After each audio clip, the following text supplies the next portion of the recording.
Estás escuchando Warhola, espacio personal y podcast creativo.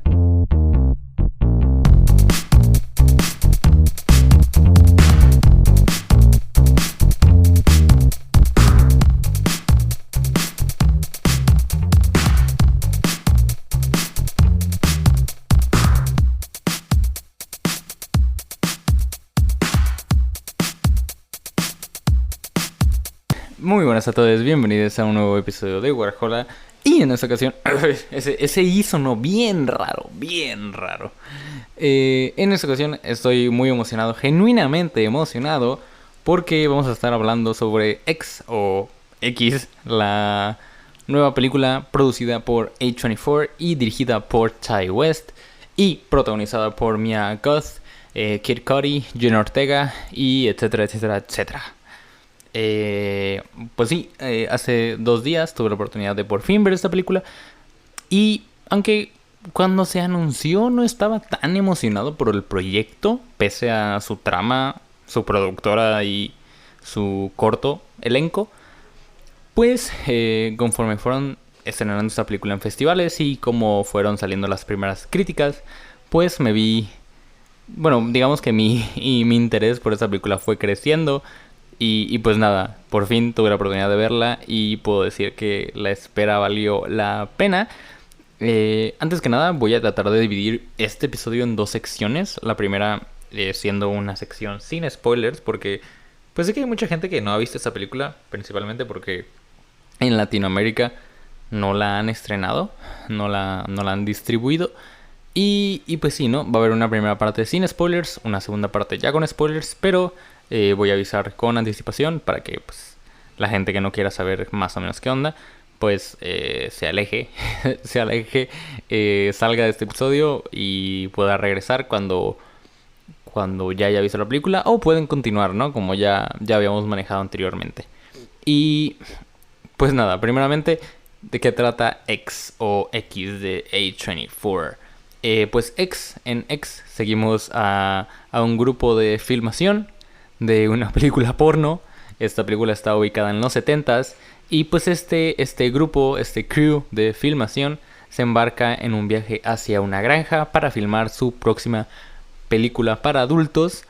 Y pues entre tanto, los dueños, unos ancianos dueños de esta cabaña, esta granja, pues digamos que no se ven tan a gusto, se ven tan complacidos con la asistencia de este crew. Y pues empiezan los asesinatos, ¿no? Como en cualquier slasher de terror. Y pues bueno, para la gente que no sepa qué es el género slasher dentro de el cine de terror, pues el slasher es como este subgénero muy popular entre los años 80, finales de los 70, en el que un único asesino pues cazaba durante todo el filme a un grupo de adolescentes. Y pues sí, ¿no? Seguíamos esta serie de clichés de no sé, por ejemplo Friday the 13th, ¿no? Que siempre había como esta noción sobre la sexualidad, de que justamente los que mataban primero eran a los más no sé, los más liberales del grupo, por así decirlo, ¿no? Y pues sí, el slasher se hizo muy popular por películas como La Masacre de Texas, que es una película que está muy referenciada en este filme, en X. Halloween, que también es uno de los filmes más populares. A Nightmare on Elm Street, Friday the 13th. Y pues bueno, un centenar de secuelas y filmes de esta índole, ¿no? Y la verdad, como digo, al inicio no me veía tan interesado por esta película, principalmente porque hace mucho que no tenemos algo nuevo dentro de este subgénero, ¿no? Yo creo que lo último realmente innovador fue Scream, una película que de hecho también dirigió Wes Craven, el director de la primera película de Pesadilla en la calle Elm. Y justamente esta película ya de mediados de los 90 ya no seguía tanto el estilo clásico de los slashers, sino que se burlaba de él, ¿no? Yo creo que fue algo que fue justamente lo innovador de Scream, que se burlaba del género mismo.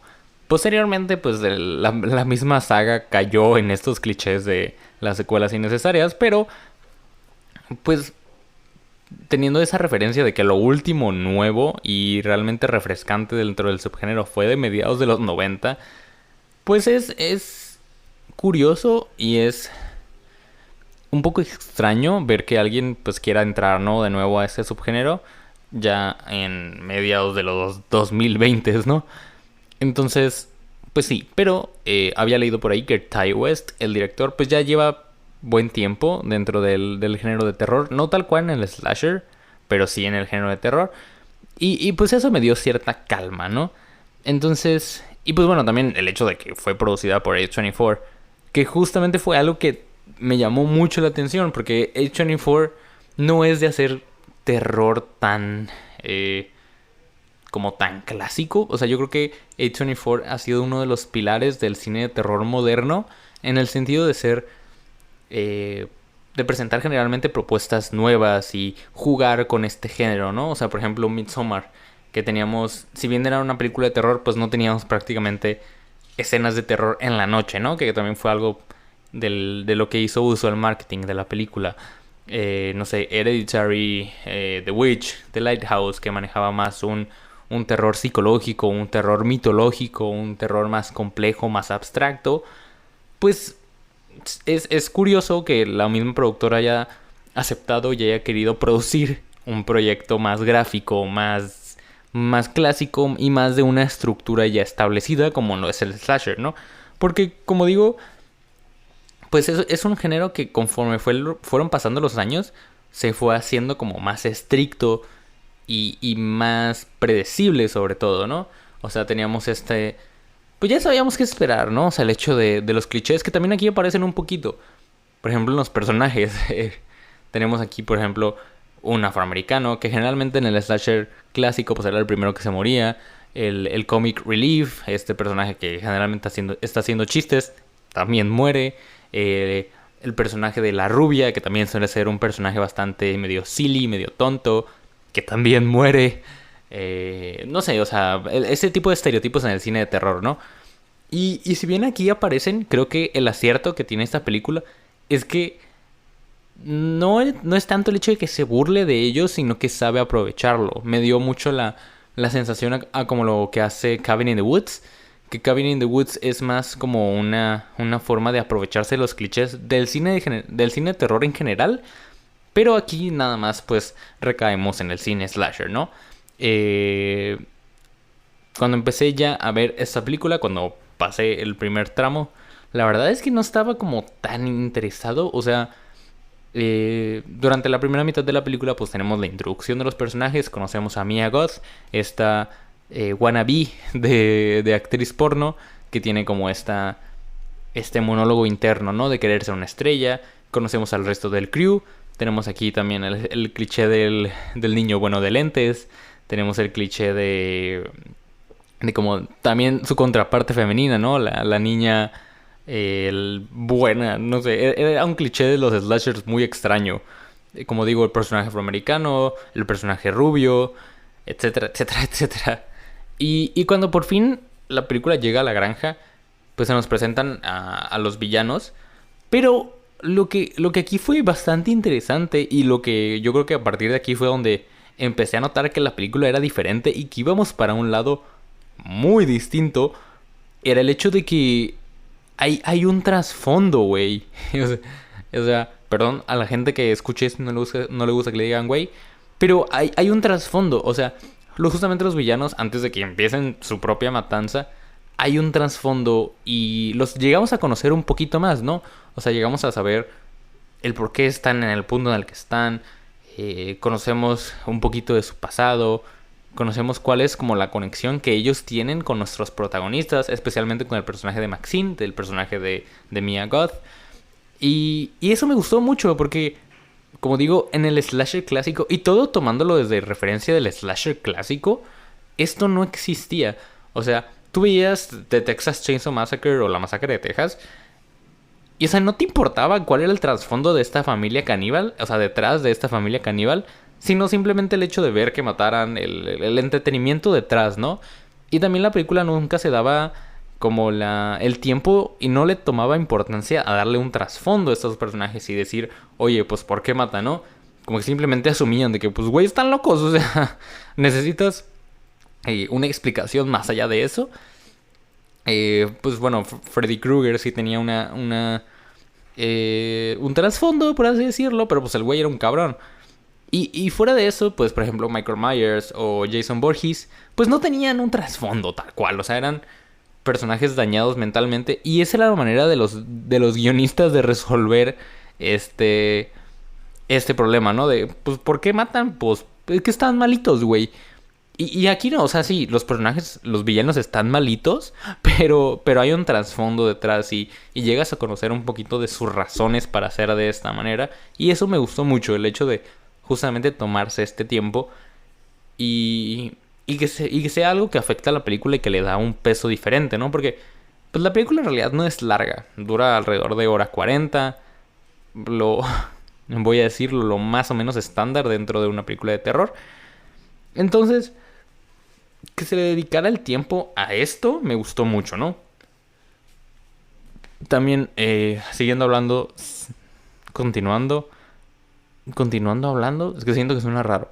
Pero siguiendo con esa primera mitad de la película, pues tenemos una presentación, yo creo que enorme de... Pues no de escenas de sexo, sí las hay, pero yo creo que es más un derroche de sensualidad, por así decirlo, ¿no? Que también, regreso a esto, era algo muy presente en las películas slashers de los 80, pero era algo muy extraño, porque si bien nunca era algo gráfico, siempre era algo que, bueno, sí era gráfico en ocasiones, pero como que siempre era algo que jugaba mucho con la época, ¿saben? El hecho de que, ok, no podemos mostrar esto, pero lo vamos a insinuar. Y pues se sabe, ¿no? O sea, Jason Voorhees mataba primero a los güeyes que tenían más sexo dentro de la película y eran los primeros que morían. Y justamente la chica final, la final girl de esas películas era la chica virgen. Era un cliché muy, muy de los slashers. Y aquí no, o sea, sí hay esta sensualidad, pero no es tanto de insinuarla, sino de mostrarla tal cual, porque la película sabe lo que es. Y sabe, pues básicamente la trama que está manejando, ¿no? O sea, no podríamos hablar de un grupo de filmación de una película porno sin tener desnudos, ¿sabes? Sería irónico, básicamente. Entonces, pero igual yo creo que, no sé, la película lo sabe manejar muy bien sin que se sienta forzado y sin que se sienta de una manera tan como de a huevo, como de, pues tenía que estar ahí. Y creo que fluye de una manera muy natural con respecto a la trama, pues. Eh, Posterior a esto, pues llegamos ya yo creo que a la primera mitad de la película. Y por fin empezaron las matanzas y yo aquí estaba de verdad encantado, encantado, encantado, encantado. Porque la película subió, o sea, llegó a una escala increíble. O sea, la película en general es chiquita. Tenemos un cast chiquito, la duración de la película es chiquita. Tenemos unas locaciones, básicamente como 3 locaciones si acaso. O sea, son muy contados los lugares que aparecen en esa película. Pero aún así creo que sabe jugar muy bien con lo que tiene y es algo que le saca provecho de manera increíble. O sea, eh, todos los personajes tienen como un carisma y una personalidad tan marcada que incluso verlos interactuar y verlos pues con sus respectivos momentos de terror es divertido y es diferente, ¿saben? O sea, la película es muy imaginativa en ese sentido.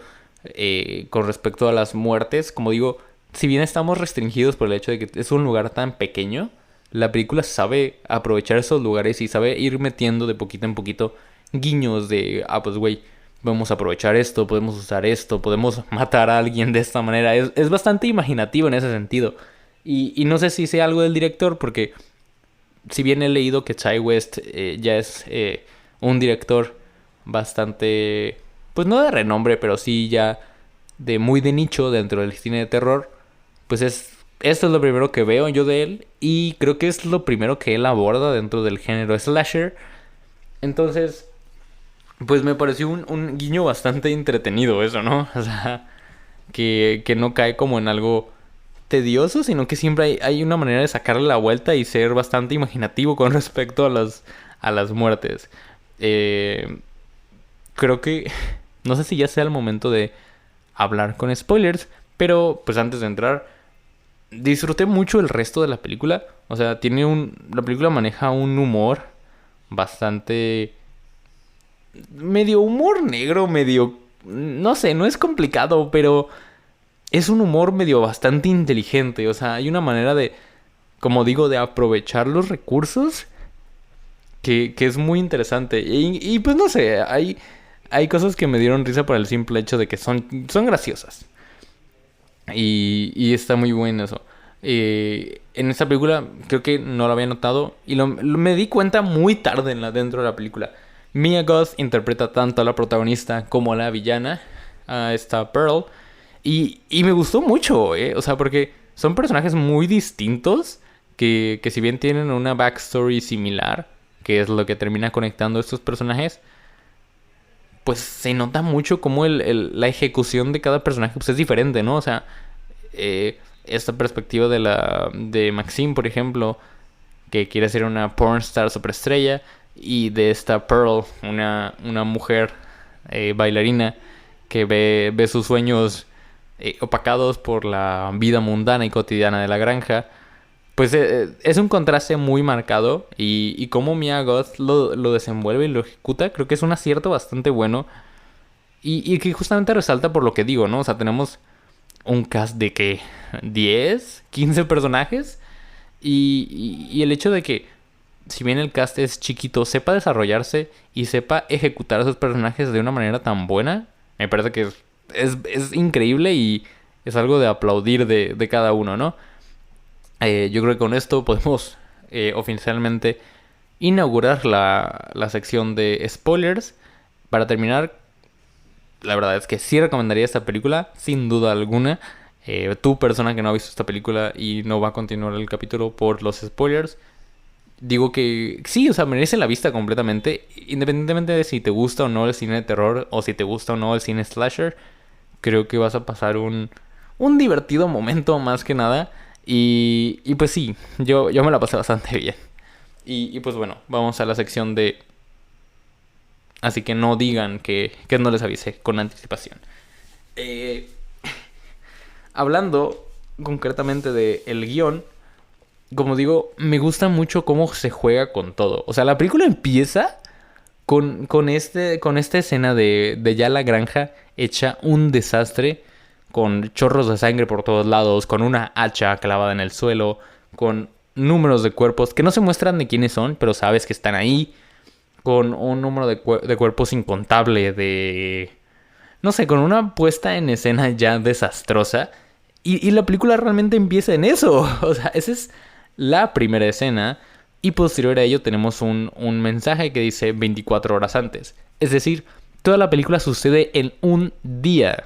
O sea, wow. O sea, a mí me gusta mucho porque siento que es muy eficaz y es algo bastante arriesgado manejar una historia de esta manera. Generalmente, las películas en general no suelen suceder en un solo día. Y creo que también hace que todo sea más eficaz y más compacto. O sea, no me gustaría haber visto esta historia desarrollada en una semana, por ejemplo, ¿saben? Por ejemplo, que siento que es algo que también hacía eficaz, por ejemplo, a películas como Halloween o como a The Texas Chainsaw Massacre, ¿no? Que es como una montaña rusa porque todo sucede en un día. Por ejemplo, en The Texas Chainsaw Massacre nos topamos con uno de los integrantes de la familia. En la tarde ellos llegan a la casa. En la noche ya empiezan a ser asesinados. Y al amanecer al día siguiente pues ya tenemos a la única sobreviviente del equipo, ¿no? Igualmente con Halloween. Halloween sucede únicamente en el día de Halloween. Claro, no podía ser de otra manera. Y igual sucede desde la tarde. En la noche tenemos los primeros asesinatos hasta la mañana del día siguiente, ¿no?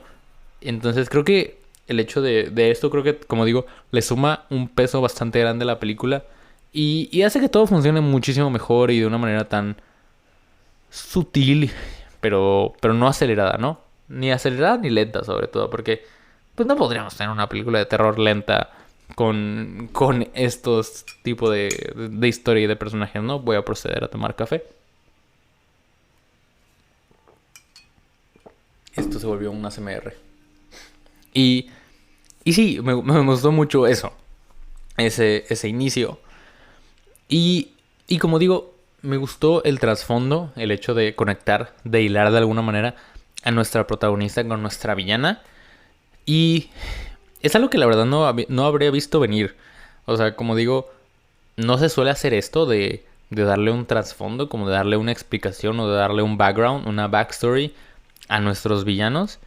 Y si bien no es algo que toma tanto tiempo, es una escena sencilla, es una escena que no dura realmente mucho, le suma bastante al hecho de darle peso a los personajes. Y es algo que con respecto, o sea, conforme avanza la película le va dando todavía más peso, llegando a una de las escenas de sexo más bizarras, cerdas, asquerosas que he visto este año. Y no sé, o sea, no necesitaba ver eso, ¿verdad? Ty West, quiero decirte concretamente, sinceramente, con todo respeto, que no necesitaba ver eso, pero pues no le resta el cariño que le agarré a tu película, ¿no? Esa escena de sexo bizarrona. Ay, no. Este... Y... Y pues bueno, ese hecho me gustó bastante. Y... Wow, con las muertes. O sea, tenemos muertes bastante imaginativas. O sea, hay una persona que se muere porque le clavan un tridente, güey. En los ojos. O sea, en los ojos. Y o sea, sé que suena raro cómo lo explico. Como que realmente me fascinara. Pero... O sea, hay una imaginación detrás muy cabrona. Porque... Como digo, tienes un set y tienes una locación que no te da para mucho. O sea, por ejemplo, en una parte se introduce que hay un lago y hay cocodrilos dentro del lago, ¿no? Y o sea, uno denota desde lejos el hecho de cómo van a tratar de utilizarlos, pero cuando sucede, pues no te esperas que sea así. Y es una manera tan original, y es una manera o sea, con tanta seguridad el cómo lo hacen, que se siente genuino y se siente original sobre todo, sobre todo original. Como digo, hay una persona que muere por un tridente, a una la matan con un escopetazo y es justamente esto. O sea, son quizás las ideas muy predecibles, pero cuando suceden hay algo diferente que hace que justamente no caigan en esto, en lo predecible. Y como decía anteriormente, hay un cliché en específico con pues los slashers, que es el término de la Final Girl. ¿Qué es la Final Girl?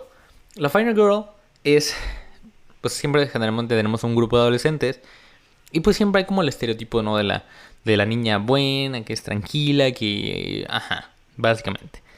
Y pues justamente, generalmente este personaje era el único que sobrevivía del grupo. Y cuando empezaban a hacer esta serie de secuelas, pues generalmente era la que terminaba convirtiéndose en la Scream Queen, ¿saben? O sea, un personaje que ya terminaba siendo perseguida por nuestro villano. Irrepetibles secuelas, como pasó, por ejemplo, con Halloween, ¿no? Que olvidé el nombre de la actriz, pero pues ella lleva repitiendo ese papel durante casi 2 décadas. Con Friday the 13 es algo parecido. Y pues con Scream ni se diga, ¿no? Tenemos la misma protagonista desde la primera película, básicamente. Entonces, hubo un momento, o sea, si bien se nos introduce a Mia Goth, a Maxine como nuestra protagonista, hubo un momento en el que yo dije, genuinamente, Jenna Ortega va a ser la Final Girl. O sea, porque hay un plot twist, hay un plot twist buenísimo. O sea, porque, como digo, ella es el estereotipo de la niña buena en esta película. Y hay una escena en la que ella decide sumarse a una de las escenas porno que están grabando. Y tú te quedas como de, güey, ¿qué? O sea, no era nuestra niña buena. Y eso me gustó mucho porque es un plot twist de... Y es algo que se dice en la película, como de, güey, pues no hay una mujer buena. Sino que me pareció muy... No arriesgado, pero sí bastante original y bastante chido. O sea, me gustó mucho esto de que, güey, pues sí es nuestro cliché, pero hay que tomarle una nueva perspectiva, hay que utilizarlo de otra manera. Y eso me gustó mucho. Pero conforme fue avanzando la película, como digo, yo dije, juraba que ella iba a ser la Final Girl, que iba a ser la persona, el personaje que iba a sobrevivir. Y cuando muere, pues me quedé con mi cara de pendejo. Pero es una de las muertes más... Pues no bueno, sí inesperadas de la película.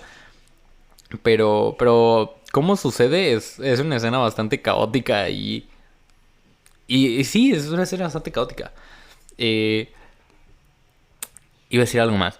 Eh, pues sí, o sea, la película sabe ir manejando de poquito a poquito y, y es bastante llevadera, sobre todo es entretenida, creo que es una película bastante entretenida. Incluso en la primera mitad, que todavía no tenemos como estos asesinatos y empieza pues la parte ya más de terror. La película es entretenida y sabe mantenerte cautivo. Nunca hubo un momento en el que yo dije, ay, qué aburrido, o que quisiera adelantarle, o que quisiera básicamente ya quitar la película. Creo que sabe, pues sí, sabe ser entretenida, y creo que mucho de esto es parte de la química que tienen los actores, y cómo saben interpretar a esos personajes de una manera tan carismática y tan propia de ellos. Incluso Kid Cudi, o sea, Kid Cudi sabrá actuar, no lo sé. Sabe hacer canciones más o menos, pero aquí hace un papel bastante bien, o sea, sabe darle su propio toque a su personaje y es divertido, es grato verlo en cámara. O sea, nunca llegué a pensar como podía ser en las películas de serie B, que siempre había actores bastante malos. O sea, eran películas de muy bajo presupuesto y con actores bastante nuevos. O sea, por ejemplo, Johnny Depp, uno de los primeros papeles de Johnny Depp fue en Pesadilla en la calle Elm, donde básicamente muere. Pero muchos actores y muchas actrices empezaron en películas así. Y si bien aquí no tenemos como el debut, creo que de nadie. Eh, pues todos saben hacer un papel bastante bueno y bastante creíble. Incluso, como digo, Kid Cudi, que yo no esperaría nada de él, pero hace un papel bastante bien, bastante bien, bastante bien. Y con respecto al presupuesto, hubo algo que me estuvo sacando de onda toda la película, porque, pues como digo, estas películas siempre se caracterizaron por ser obras de muy bajo presupuesto, obras que se denotaba la baja calidad, pero eran sorprendentes por justamente eso, por cómo sabían aprovechar y cómo sabían hacer cosas innovadoras con el poquito presupuesto que tenían, ¿no? Porque era algo que se notaba, como digo, desde los actores, que muchos eran primerizos, la calidad visual, que a veces era muy precaria, la calidad de todo, o sea, los sets, incluso el diseño de los villanos, todo era muy precario, pero justamente eso hacía atractivo y hacía rentable estas obras, ¿no? Que necesitaban muy poco para funcionar. Y aquí hay una mezcla muy extraña, pero no mala de esto, ¿saben? O sea, porque, pues bueno, A24 es una productora independiente, pero es una productora, pues ya de bastante renombre.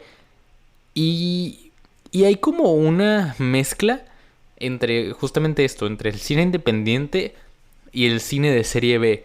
O sea, no se llega a ver nunca de mala calidad, pero nunca llega a ser pues ni una ni otra. O sea, no llega a ser ni cine de culto, cine moderno de calidad, de alta fidelidad, como puede ser Hereditary, ¿no? Por ejemplo.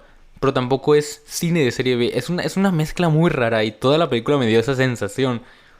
Como de... Sí se ve muy bien, pero tampoco se ve extremadamente bien. No sé cómo explicarlo precisamente. Pero yo creo que alguien que por ejemplo haya visto La Masacre de Texas me entenderá.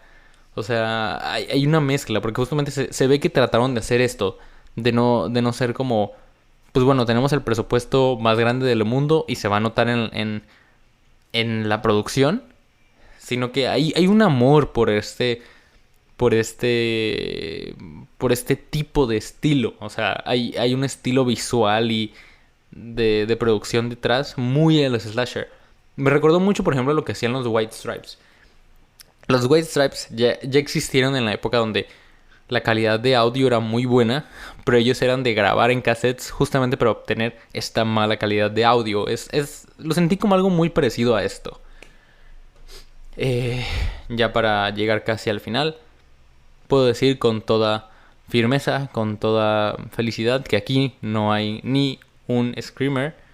Agradecido con el de arriba, porque yo soy esa persona que la neta cae en todos los slashers, digo en todos los slashers, en todos los screamers, y la verdad no me gustan, siento que es un recurso para causar terror bastante malo y bastante, pues sencillo, vaya, o sea, sabes que va a funcionar, pero el chiste no es eso. Pero aún así creo que esta película sin screamers es bastante eficaz, al menos en causar tensión, si bien no es una película tal cual de horror y que yo haya dicho, no mames, me asusté y no pude dormir.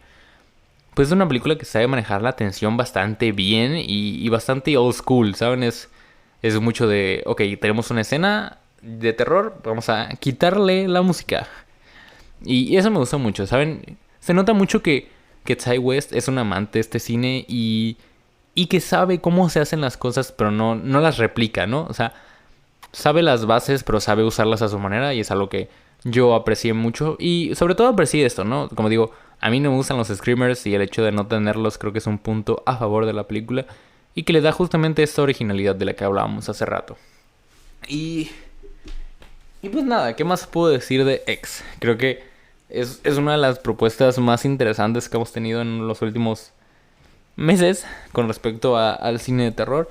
Y con respecto justamente, como digo, al cine de terror más clásico que pues ya no se suele hacer. O sea, yo creo que preferiría mil veces tener más de estas propuestas a tener más secuelas de Halloween. Entonces, sí, bien por A24, bien por Ty West y bien por todos los involucrados. Mia Goth, como digo, hace un papel bastante bueno, tanto como villana como como protagonista. Y la película tiene sus momentazos. O sea, hay un monólogo para el final de la película que es increíble y queda de una manera genial. Y no sé, de verdad, pasé un muy buen rato viendo esta película, me divertí mucho. Como digo, es muy imaginativa, es bastante graciosa y bastante inteligente con cómo maneja su terror, cómo maneja sus personajes y cómo maneja, pues básicamente su propuesta, ¿no? Aparentemente vamos a tener una precuela con respecto al personaje de Pearl, que según leí por ahí ya está grabada. Así que pues vemos, ¿no? ¿Qué pasa al respecto? Eh, Llegando otra vez a las palabras, a la cuestión sencilla, ¿recomendaría esa película? La verdad es que sí, yo creo que independientemente de si te gusta o no el cine de terror, puedes disfrutar de esa película. Y como digo, es al menos una obra entretenida, bastante fresca, pese a ser de un subgénero ya bastante anticuado. Entonces, bien por todos. Y pues nada, recomiendo X totalmente. Probablemente sea una de esas películas que quizás en un futuro se vuelvan de culto, veremos, pero al menos puedo decir que ha sido de las propuestas favoritas que he visto este 2022. Y pues nada, nos vemos en el siguiente episodio. Si ya vieron esta película, cuéntenme qué tal, qué les pareció. Y pues nada, nos vemos en el siguiente episodio de Warhola y hasta luego. Bye bye. Gracias por escuchar este episodio de Warhola. No olvides seguirnos en Instagram como WarholaMX y si el proyecto es de tu agrado y quisieras apoyarlo, también contamos con Patreon. Una vez más, muchas gracias por escuchar y nos vemos en el siguiente episodio. Bye bye.